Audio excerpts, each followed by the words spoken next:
અને આજે જય ગોગા મોબાઈલ શોપ એટલે કે મારા વર્ગેના જે જીતુભાની એક અનોખી કહાની એમની દુઃખભરી વેદના કહેવી હોય કે 2019ની વાત છે કે જીતુભાની દુકાનના પાટિયા પડી ગયા હતા અને જીતુભાની આંખમાં આંસુ આવ્યા હતા કે જીવનમાં એમના પપ્પાને એવું લાગ્યું હતું કે મારો દીકરો હવે મજૂરી કરશે, ગામની સામે નજર ઉઠાવીને જોઈ નહીં શકે.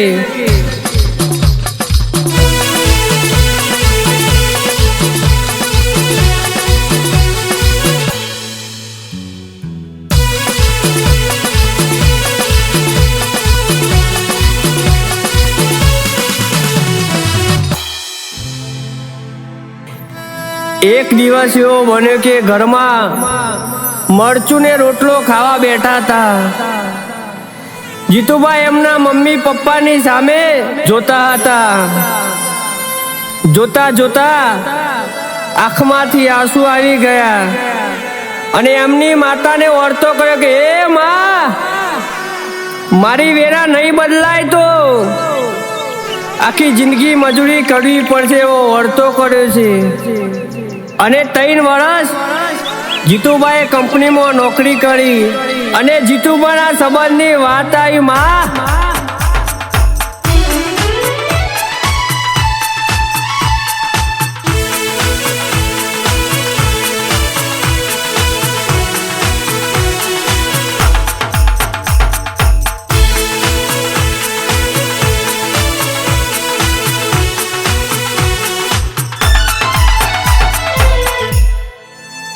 અને સંબંધની વાત ચાલતી હતી અને લોકોએ એવું કહ્યું કે અમને તો જમીન પણ નથી, તમારી દીકરી આપશો તો દીકરી સુખી નહીં થાય, એવી વાતો કરતા હતા.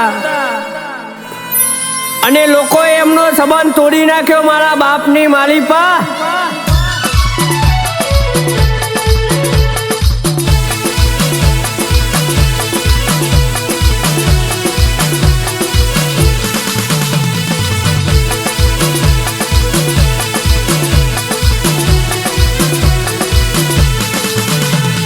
અને હિરલબા કુવાસીએ ઓરતો કર્યો કે હે માં, મારા ભાઈના લગ્ન થાય માં, મારે બીજું કશું નથી જોતું માં. આટલો હિરલબાએ ઓરતો કર્યો અને ભાઈ 2023 ચાલુ થયું ને જીતુભાઈને એવું લાગ્યું કે હું ક્યાં સુધી મજૂરી કરીશ માં, મારું શીખેલું વ્યર્થ જશે માં. કે રોતા રોતા જીતુભાઈ અને એમની માતાએ ટેબલાવાળી જોગની માતાને ઓરતો કર્યો કે મારે દુકાન ચાલુ કરવી છે. ઘરની માતાની રજા લીધી, માતાએ રાજી થઈને રજા આપી.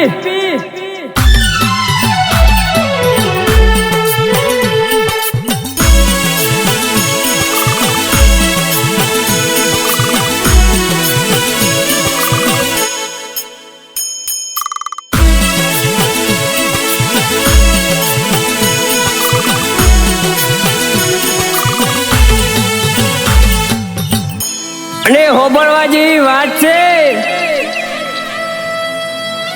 જીતુભાની રજા તો આપી પણ જીતુભા જોડે ફાટેલા ખિસ્સામાં છેલ્લા 5000 રૂપિયા હતા. અને સવારે દુકાનનો માલ લેવા જવાનું હતું અને આખી રાત ઊંઘ ના આવી અને આંખમાંથી આંસુ આવી ગયા. અને સવાર પડીને જીતુભા માલ લેવા ગયા હતા. અને હોબળવા જેવી વાત છે કે જીતુભા ચેક લઈને ગયા હતા, ખાતામાં 1 રૂપિયો પણ નહોતો. ટેબલાવાળી જોગણીની દયાથી સામેવાળા વેપારી એમને કહ્યું કે મુહૂર્તનું 50,000 બિલ બન્યું ને જીતુભા વિચારમાં પડ્યા કે મારા ખિસ્સામાં તો 5000 છે, આ તો 50,000નું બિલ બન્યું. હોબળવા જેવી વાત છે. 5000 વેપારીને આપ્યા ને વેપારી માલ આપવાનું ના પાડતો તો